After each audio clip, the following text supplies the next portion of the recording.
Hello dear students, आज हम discuss करेंगे class 8 chapter 1 crop production and management. इस चैप्टर की शुरुआत करने से पहले हम डिस्कस करेंगे दो नाम, नॉर्मन ई बोरलॉग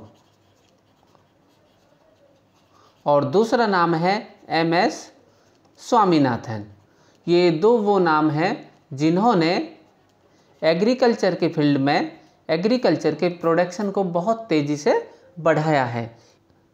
इसीलिए नॉर्मन ई बोरलॉग और MS स्वामीनाथन, इन्हें कहा जाता है फाउंडर ऑफ ग्रीन रिवॉल्यूशन। इन्होंने भारत में क्रॉप के प्रोडक्शन को इंक्रीज़ किया तथा वर्ल्ड में क्रॉप के प्रोडक्शन को जो बढ़ाया है वो बढ़ाया है नॉर्मन ई बोरलॉग ने। इसीलिए इन्हें कहा जाता है फाउंडर ऑफ ग्रीन रिवॉल्यूशन, अर्थात हरित क्रांति के जनक। तो शुरुआत करते हैं आज का topic crop. The cultivation of same kind of plants, कि हमें कल्टीवेट करना है, ग्रो करना है same kind of plants eight one place, एक जगह पर, और वो भी on a large scale, it is called a crop. तो आप डायग्राम में देख सकते हैं कि हमने एक ही जैसे क्रॉप को एक सीक्वेंस में ग्रो किया है, तो हम कह सकते हैं this is a crop. Crops are of different types. Crops अलग अलग टाइप्स के हो सकते हैं, like cereals, vegetables, fruits and pulses, जिन्हें कहा जा सकता है लेग्यूम्स भी। तो सीरियल्स के कुछ एग्जाम्पल्स हैं जिसमें wheat, rice, maize etcetera. Pulses means legumes. Legumes के कुछ एग्जाम्पल्स हैं like moong, masoor, rajma, gram and other plants. Crop का जब हम प्रोडक्शन करते हैं तो कुछ climatic factors, climatic conditions, they affect our crop production. तो कौन कौन से फैक्टर्स हैं जो क्रॉप के प्रोडक्शन को अफेक्ट करते हैं? इसमें है टेम्परेचर, ह्यूमिडिटी मीन्स कि एनवायरनमेंट में वाटर कंटेंट कितना है, इट इज़ कॉल्ड ह्यूमिडिटी, और रेनफॉल मीन्स बरसात। ये तीनों फैक्टर्स हमारे कल्टीवेशन को अफेक्ट करते हैं। Crops, types of crops on the basis of season. हम क्रॉप्स को टू कैटेगरीज में डिवाइड कर सकते हैं on the basis of season. कौन कौन से? Kharif crop and rabi crop. Kharif crop, they are sown in rainy season. कौन से सीजन में ग्रो करते हैं? In rainy season from June to September. And rabi crop, they grown in winter season, means सर्दियों में हम ग्रो करते हैं मंथ अक्टूबर टू मार्च। और इसके एग्जाम्पल्स हैं खरीफ क्रॉप के पैडी मीन्स राइस, मेज, soybean, groundnut and cotton. Rabi crops के एग्जाम्पल्स जो सर्दियों में उगाई जाती हैं, wheat, gram, P, mustard, लाइनसीड।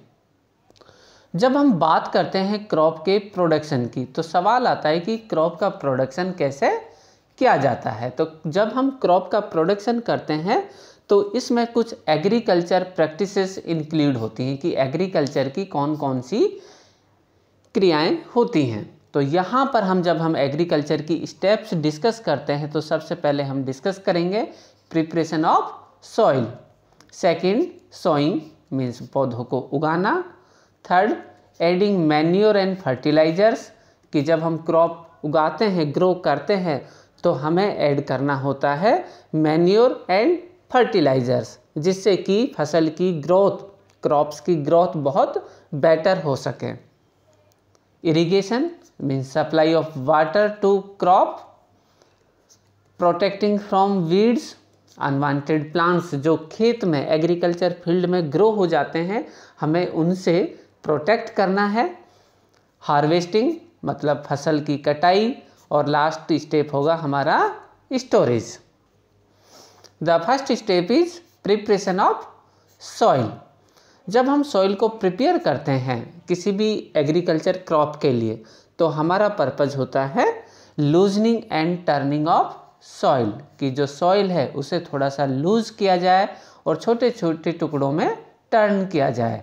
This process is called tilling और ploughing and this is done by using a plough. The loosed soil, तो हमेशा ध्यान दीजिएगा कि जो लूज सॉइल है ये हेल्पफुल होती है किसके लिए? Growth of earthworm and microbes. Earthworm इसे कहा जाता है friend of farmer and other microbes they helps in nitrogen fixation. The big clamp of soil, soil के बड़े बड़े जो टुकड़े हैं इन्हें तोड़ा जाता है। सपोज ये हमारे पास में सॉइल के बड़े बड़े पार्ट्स हैं, they break into smaller parts and levelling of soil is done by leveller, कि एग्रीकल्चर फील्ड में हम यूज़ करते हैं एक लेवलर का, और इस लेवलर का पर्पज़ होता है कि जो फील्ड है वो कैसा हो जाए? कंप्लीट एक लेवल में, और लेवल में होने से हेल्पफुल होता है फॉर इरिगेशन, कि पानी देने में हमें बहुत आसान होता है किसी भी एग्रीकल्चर फील्ड में वाटर की supply. So it is to be level by using leveller.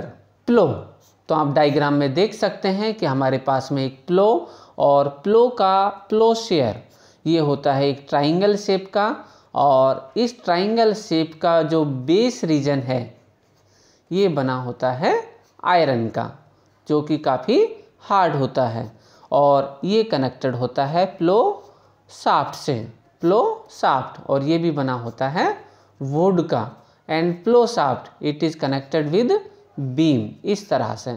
तो हम करते क्या हैं जब प्लोइंग करते हैं, तो आप लोगों ने देखा होगा इधर हम ऐड कर देते हैं एक ऑक्स, इधर कर देते हैं हम दूसरा ऑक्स, और इसका यूज़ करने से हम करते हैं ploughing. Our next agriculture instrument is hoe, तो आप डायग्राम में देख सकते हैं कि एक सिंपल टूल है and it is use for removing weeds, और ये हेल्प करता है removal of weeds unwanted plants in crop, कि क्रॉप में जब अनवांटेड प्लांट्स ग्रो होते हैं तो उसे रिमूव करने में हेल्प करता है हो। बिफोर सोइंग, साथ में ये हेल्प करता है लूजनिंग ऑफ सॉइल, और ये बना होता है लॉन्ग वुड और आयरन का, काफ़ी मजबूत होगा, और ये भी पुल्ड किया जाता है बाय एनिमल्स लाइक प्लो। जिस तरह से प्लो को पुल किया जाता है ऑक्स के थ्रू, तो इसे भी पुल किया जाता है बाय एनिमल्स। ड्यूरिंग प्लोइंग, जब हम प्लोइंग करते हैं बाय यूजिंग प्लो या फिर हो, तो दोनों से प्लोइंग करने पर या टिलिंग करने पर एक तो टाइम बहुत लगता है, टाइम कंज्यूम बहुत ज़्यादा होता है, सेकंड लेबर बहुत ज़्यादा लगती है। तो इन दोनों ही चीज़ों को ओवरकम करने के लिए हम यूज़ करते हैं कल्टीवेटर। तो आप डायग्राम में देख सकते हैं कि cultivator it is A tractor driven cultivator, और इससे हम सेव करते हैं लेबर एंड टाइम, मीन्स एक तो मेहनत दूसरा समय, दोनों की ही बचत होती है। Sowing, after preparation of soil step आती है सोइंग, मीन्स बीजों को उगाने की, और जब हम सीड ग्रो करते हैं तो हमें इंश्योर करना है कि जो सीड हैं they should be neat and clean and good quality seeds. तो इसे आइडेंटिफाई करने के एक सिंपल सा तरीका है कि हम लोग लेते हैं एक बकेट, और इस बकेट में फिल करते हैं बहुत सारा वाटर, और वाटर फिल करने के बाद हम इसमें ऐड करते हैं वीट या फिर सीड्स, और जब हम सीड्स इसमें मिक्स करते हैं तो कुछ सीड तो इसके बॉटम में सेटल होते हैं और कुछ सीड करते हैं फ्लोट। तो जो फ्लोटिंग सीड हैं they are not good for sowing. Reason यह है कि ये जब फ्लोट करते हैं तो ये होते हैं अंदर से होलो एंड लाइटर, तो ये करते हैं इसलिए फ्लोट और होलो होते हैं due to attack of insect. तो हमें before sowing we should remove bad quality seeds by using this method.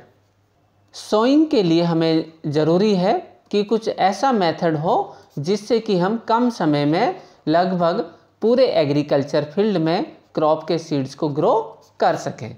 और इसके लिए एक मेथड है फनल मेथड और ये मेथड है ट्रेडिशनल टूल। और इसका यूज़ हम लोग पहले क्या करते थे कि जब प्लोइंग करते हैं तो प्लोइंग करने के साथ साथ यहाँ पर आप डायग्राम में देख सकते हैं कि लॉन्ग नेक शेप फनल है कि ये इसकी हो गई फनल की नेक, यहाँ पर है ये फनल, और इस फनल को कनेक्ट कर देते हैं हम प्लो के बेस से। तो जब प्लोइंग होगी तो इसके बेस पे एक एक सीड 1 बाय 1 सीड है जो वो रिलीज होता है और उससे हो जाती है सोइंग। लेकिन इसमें समस्या यह है कि एक तो लेबर प्लस टाइम दोनों ही बहुत ज़्यादा लगते हैं, लेकिन प्रेजेंट टाइम में ये ज़्यादा सूटेबल नहीं है। तो ट्रेडिशनल टूल इसे रिप्लेस किया गया है मॉडर्न टूल से, और मॉडर्न टूल का नाम है सीड ड्रिल। सीड ड्रिल आप डायग्राम में देख सकते हैं कि इस जगह पर हम फिल करते हैं इसमें सीड्स, और जब हम सीड्स इसमें फिल करते हैं तो इस प्लो से आगे के जो प्लो हैं इससे सीड रिलीज होते हैं 1 बाय 1 एट प्रॉपर डिस्टेंस, और सेकंड वाले जो प्लो हैं ये इस सॉइल को कवर करते हैं सीड्स को। और जब सीड्स कवर होते हैं तो इसका बेनिफिट ये है कि जो सीड्स हैं वो यूनिफॉर्मली एट प्रॉपर डिस्टेंस और डेप्थ पर सोइंग होते हैं।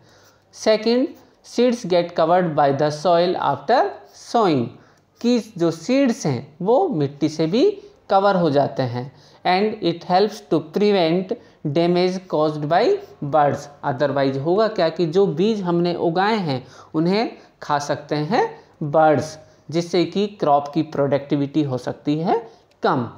सो sowing by using seed drill it saves time and labour, कि इससे हमारा समय और मेहनत दोनों की ही बचत होती है। डियर स्टूडेंट्स, जब हम बात करते हैं सोइंग की तो क्या हम हमेशा ही सीड्स को ग्रो करते हैं? तो हमारा आंसर होगा नहीं, हम हमेशा सीड्स को ग्रो नहीं करते हैं। हम डायरेक्ट ग्रो करते हैं प्लांटलेट्स, और ये प्लांटलेट्स प्रिपेयर किए जाते हैं सीड से, और सीड से जब ये छोटे छोटे से पौधे बनते हैं तो इन्हें कहा जाता है प्लांटलेट्स, और इन प्लांटलेट्स को प्रिपेयर किया जाता है नर्सरी में। तो इसके एग्जाम्पल हैं ऑनियन एंड पैडी। तो आप डायग्राम में देख सकते हैं कि ये एक एग्रीकल्चर फील्ड है पैडी का, और यहाँ पर बहुत सारे प्लांटलेट्स रखे हुए हैं और इन्हें 1 बाय 1 सोइंग किया जाता है किसमें? एग्रीकल्चर फील्ड में। इसी तरह से ऑनियन के केस में भी कभी भी डायरेक्ट हम सीड को ग्रो नहीं करते हैं, पहले हम इन्हें ग्रो करते हैं घर पर या एक नर्सरी में, और उसके बाद में जब छोटे छोटे से शूट्स बन जाते हैं, छोटे छोटे से प्लांटलेट, तो इन्हें डायरेक्टली हम ग्रो करते हैं एग्रीकल्चर फील्ड में। और इस टेक्निक का यूज़ करते हैं हम for forest plant and flowering plant. After sowing of seed the next step is manuring, means to replenish the soil with nutrients, कि हमारे पास में जो सॉइल है इसे वापस न्यूट्रिएंट रिच बनाना है, जिससे कि हमारी जो क्रॉप है, हमारे जो क्रॉप्स के प्लांट हैं, इनकी ग्रोथ बहुत बेटर हो सके। और मैन्यूरिंग बनाने का एक सिंपल सा एक तरीका है कि जो प्लांट वेस्ट हैं या एनिमल वेस्ट, मान के चलिए हमारे पास में लीव्स हैं या फिर डंग है एनिमल वेस्ट का, और इसे हम कुछ दिनों के लिए छोड़ दें तो ये कन्वर्ट हो जाता है किसमें? मैन्योर में।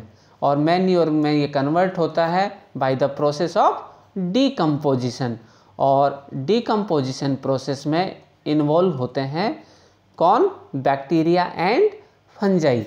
तो ऐसा माना जाता है कि bacteria and fungi they are best cleaning agent of the earth, कि हमारी अर्थ को इतना हरा भरा रखते हैं, उसमें सबसे बड़ा रोल है बैक्टीरिया और फंजाई का। Fertilizers they are chemical substances, और इसके कुछ एग्जाम्पल्स हैं ammonium sulphate, urea, super phosphate, potash, NPK। लेकिन दिक्कत यह है कि जो फर्टिलाइजर्स हैं they are the source of water pollution, कि ये कॉज करते हैं water pollution. And the excess use of fertilizers it can reduce the fertility of soil, means soil का जो प्रोडक्शन रेट है, प्रोडक्टिविटी है, उसकी फर्टिलिटी को कम करता है। इसलिए हमें फर्टिलाइजर्स को रिप्लेस करना है किसके थ्रू? Bye manures. और क्यों करना है? क्योंकि manures improve soil texture as well as water retaining capacity. Water retaining means water holding capacity, कि ये पानी को बहुत देर तक होल्ड करके रखते हैं। There are two important term, one is crop rotation. Crop का रोटेशन, मान के चलिए कि रबी की फसल उगाने के बाद में खरीफ के सीज़न में हमें कोई दूसरी क्रॉप ग्रो करनी चाहिए, और फिर रबी का सीज़न आए तो हम यहाँ पर क्रॉप को चेंज कर सकते हैं। तो होता क्या है कि अगर हमने ग्रो किया है legume as a fodder in one season, एक सीज़न में हमने लेग्यूम ग्रो की है, तो अगले सीज़न में हम ग्रो कर सकते हैं वीट को। इससे बेनिफिट यह है कि जो पर्टिकुलर न्यूट्रिएंट है इसकी डेफिशिएंसी सॉइल में नहीं होती है, और जब डेफिशिएंसी नहीं होगी तो सॉइल बनी रहती है फर्टाइल, और प्रोडक्टिविटी सॉइल की बढ़ती है ज़्यादा। The second term is nitrogen fixation. Nitrogen fixation, कि हमारी अर्थ में नाइट्रोजन है लगभग 78%, और इस नाइट्रोजन का यूज़ होता है प्रोटीन बनाने के लिए, कि प्लांट में यदि प्रोटीन बनती है तो वो किससे बनती है? नाइट्रोजन से। तो अब सवाल आता है कि प्लांट्स जो हैं वो नाइट्रोजन को कैसे एब्जॉर्ब करें, लेकिन नाइट्रोजन कहाँ पर है? ये नाइट्रोजन है एयर में। तो कुछ बैक्टीरिया ऐसे हैं जो एयर की नाइट्रोजन को फिक्स करते हैं, किसमें? प्रोटीन में। और इस प्रोटीन को जब हम कंज्यूम करते हैं तो ये हमारी ग्रोथ और डेवलपमेंट में करती है मदद। So rhizobium, azotobacter and nitrobacter, these are 3 microbes, they fix atmospheric nitrogen into nitrate. और जब प्लांट्स में ये नाइट्रोजन फिक्स करते हैं तो प्लांट्स की ग्रोथ बेटर होती है। Difference between fertilisers and manures. Fertiliser is an inorganic salt, और manure they are organic salt, और इन्हें तैयार करते हैं हम due to decomposition of cattle dung, human waste and plant residues like plant leaves. Fertilisers are prepared in a factories, लेकिन manures they are prepared in a agriculture field. Fertilisers don't provide any humus to the soil. तो यहाँ पर ये humus जो है ये है top fertile soil, एक सॉइल है जो कि प्लांट्स की ग्रोथ के लिए बहुत अच्छी मानी जाती है, और ये फर्टिलाइजर्स प्रोवाइड नहीं कराते हैं, but manures they provide lot of humus to the soil. इसके अलावा ये प्रोवाइड कराते हैं वाइड रेंज ऑफ न्यूट्रिएंट्स। लेकिन फर्टिलाइजर्स ये प्रोवाइड कराते हैं कुछ specific nutrients like nitrogen, phosphorus and potassium. तो एक क्वेश्चन यहाँ पर पूछा जाता है कि what are the advantages of manure. Manure के एडवांटेजेस क्या हैं? It enhance the water holding capacity of the soil, कि जो सॉइल है वो वाटर को काफ़ी लंबे समय तक होल्ड करके रखती है। इट मेक सॉइल पोरस, और जब सॉइल ज़्यादा पोरस होगी, पोर ज़्यादा होंगे सॉइल में, तो ये अलाउ करता है gas exchange for respiration. Third, it increase the number of friendly microbes, की इंक्रीज करता है कुछ बैक्टीरिया एंड अर्थवॉर्म को, जो कि सॉइल की फर्टिलिटी को एनहेंस करते हैं and also it improve the texture of the soil. Importance of water. Water is important for proper growth and development of flowers, fruit and seeds of the plant. Second, water is absorbed by plant root. Plant root से absorb होता है और जब plant root से absorb होगा water तो ये साथ में absorb करता है किसे? Minerals and fertilizers from the soil. Plants में लगभग 90% वाटर होता है और वाटरमेलन इसमें वाटर प्रेजेंट होता है लगभग 98% और वाटर इज एसेंशियल होता है फॉर जर्मिनेशन ऑफ सीड। इसका मीनिंग ये हुआ कि seeds can't germinate without water, या फिर हम कह सकते हैं कि ड्राई कंडीशंस में सीड जर्मिनेट नहीं होते हैं। Nutrients dissolve in water gets transported to each part of the plant, कि हमारे पास में ये कोई प्लांट है और जब रूट्स प्लांट रूट्स ये एब्जॉर्ब करती हैं वाटर को, तो वाटर के साथ क्या एब्जॉर्ब करती हैं? ये मिनरल्स एंड फर्टिलाइजर्स।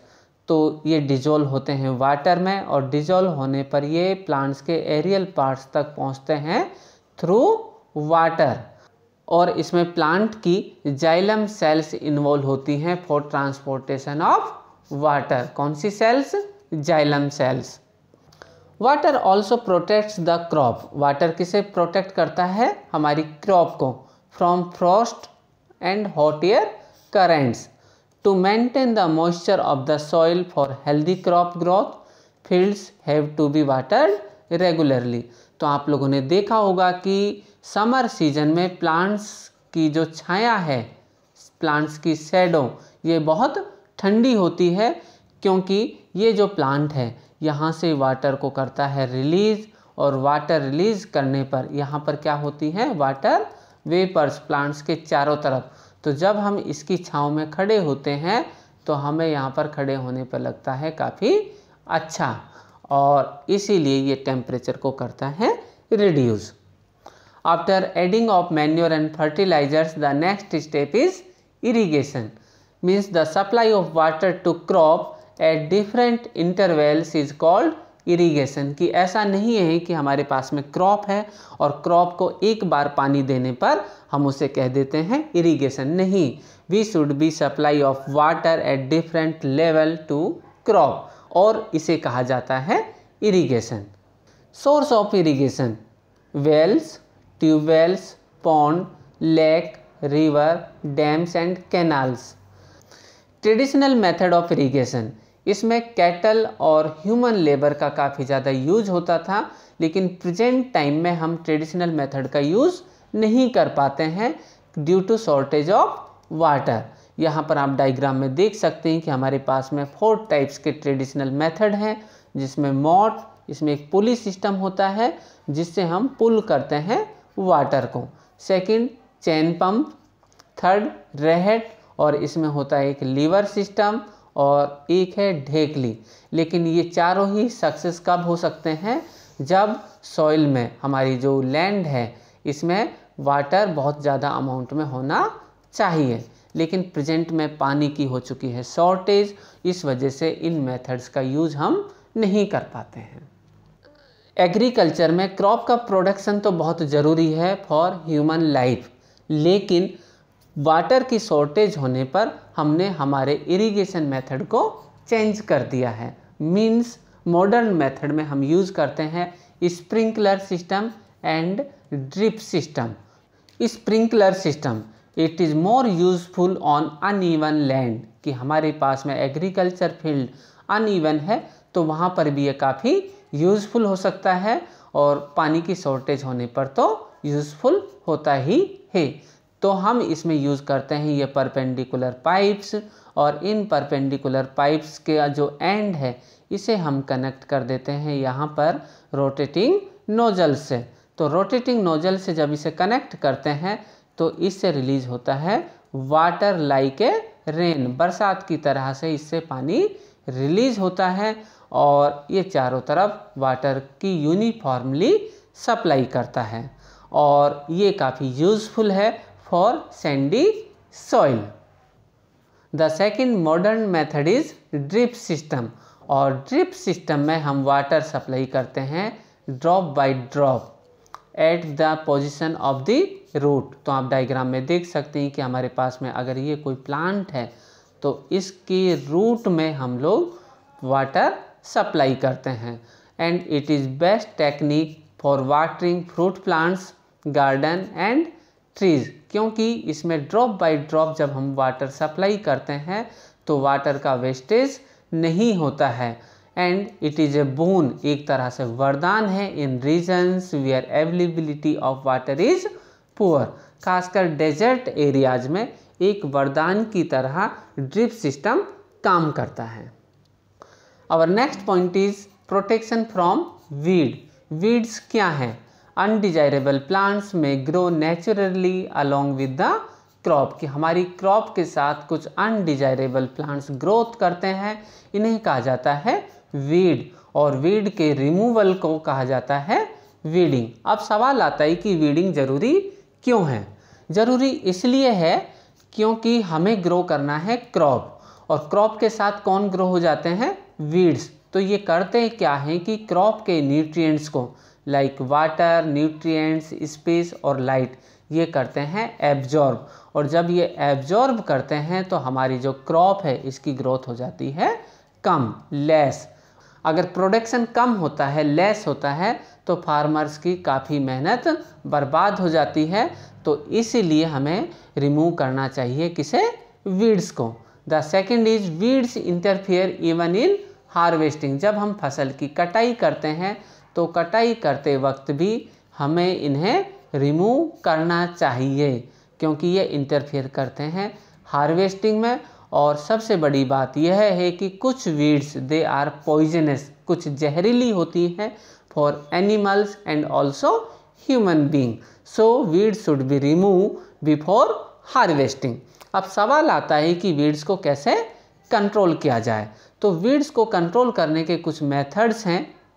पहला मेथड है uprooting and killing of weeds before tilling, कि जब हम टिलिंग या प्लोइंग करते हैं तो प्लोइंग से पहले पहले हमें करना क्या है?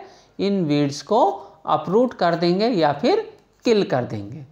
अगर इसके बाद भी अगर वीड्स ग्रो हो जाती हैं तो वीड्स के before produce flower and seeds, कि वीड्स के फ्लावरिंग और सीड बनने से पहले हमें इन्हें क्या करना है?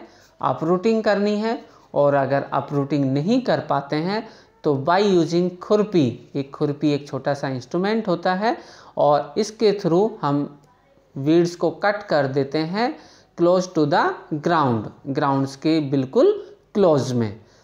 And also seed drill is use for uproot weeds. और चौथा मेथड है यूज ऑफ केमिकल, और इस केमिकल का नाम है 2,4-D, 2,4-डाइक्लोरोफिनॉक्सी एसिटिक एसिड। ये एक ग्रोथ रेगुलेटर है जो प्लांट्स की ग्रोथ में हेल्प करता है, लेकिन 2,4-D का यूज़ हम एज ए वीडिसाइड भी करते हैं। After removal of weeds the next step is harvesting, और हार्वेस्टिंग की जाती है after it's maturation.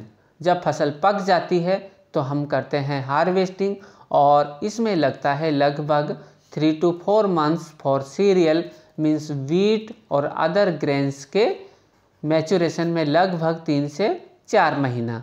Harvesting in our country is done by sickle, तो ये एक सीकल है जिसे लोकल लैंग्वेज में दरांती भी कहा जाता है, तो इसका यूज़ करते हैं फॉर हार्वेस्टिंग। कभी कभी इसे कुछ फॉरेन कंट्रीज़ में हार्वेस्टर द्वारा भी किया जाता है।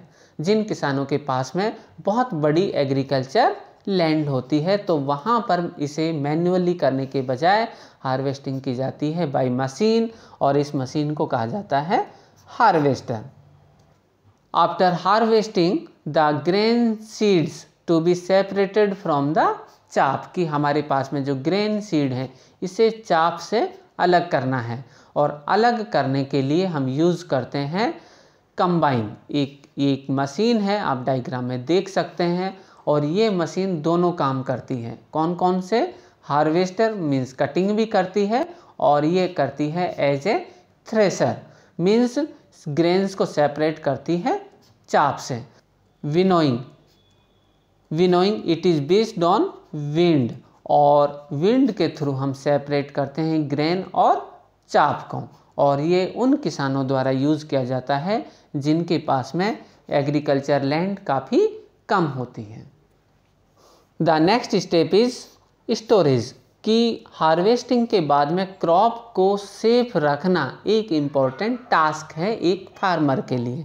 It should be safe from moisture, जो हमारी क्रॉप है, crop grain, they should be safe from moisture, नमी से सुरक्षित होने चाहिए, insect, rate and micro organism, क्योंकि जो फ्रेशली हार्वेस्टेड क्रॉप है इस पर सबसे ज़्यादा अटैक होता है माइक्रो ऑर्गेनिज्म का। तो इसके लिए हमें ज़रूरी है कि ये जो क्रॉप है it should be stored without drying, it may be spoiled और attacked by the microorganism, कि अगर हम इसे डायरेक्ट अगर स्टोर करते हैं तो अटैक होता है माइक्रो ऑर्गेनिज्म का, और micro organism losing their germination capacity, quality को तो डिग्रेड करता ही है, साथ में जर्मिनेशन कैपेसिटी को भी रिड्यूस करता है। तो इस प्रॉब्लम को ओवरकम करने के लिए हमें ग्रेन्स को प्रॉपरली ड्राई करना है इन सनलाइट, और सनलाइट में ड्राई करने पर रिड्यूस करना है हमें मॉइस्चर को, जिससे कि हम इसे प्रोटेक्ट कर सकते हैं insect, paste, bacteria and fungi से। सुखाने के बाद में ग्रेन्स को हमें इन्हें करना है स्टोर, और स्टोर करने के लिए हम यूज़ करते हैं jute bag, granaries and metallic beans. घरों में स्टोर करने के लिए हम यूज़ कर सकते हैं dried Neem leaves for storing food grains eight home, और इससे हम प्रिवेंट करते हैं कुछ माइक्रोस्कोपिक इंसेक्ट्स से। और इस चैप्टर का लास्ट टॉपिक है एनिमल हस्बेंड्री। एनिमल हस्बेंड्री का मीनिंग होता है पशुपालन, और जब हम पशुपालन की बात करते हैं तो हमें इसमें बहुत सारी चीज़ें केयर करनी होती है। और इस चैप्टर का लास्ट टॉपिक है animal husbandry. Animal husbandry means पशुपालन। एनिमल्स रियर्ड एट होम और in a farms have to be provided, हमें इन्हें क्या करना है, प्रोवाइड कराना है विद प्रॉपर फूड, एक अच्छे क्वालिटी का भोजन, शेल्टर, छाया भी होनी चाहिए, एंड प्रॉपर केयर, जिसमें वैक्सीनेशन होना चाहिए। और जब हम इसे करते हैं लार्ज स्केल पर तो इसे कहा जाता है animal husbandry. Thanks for watching. Please like, share and subscribe our channel Biology Academy. Thank you.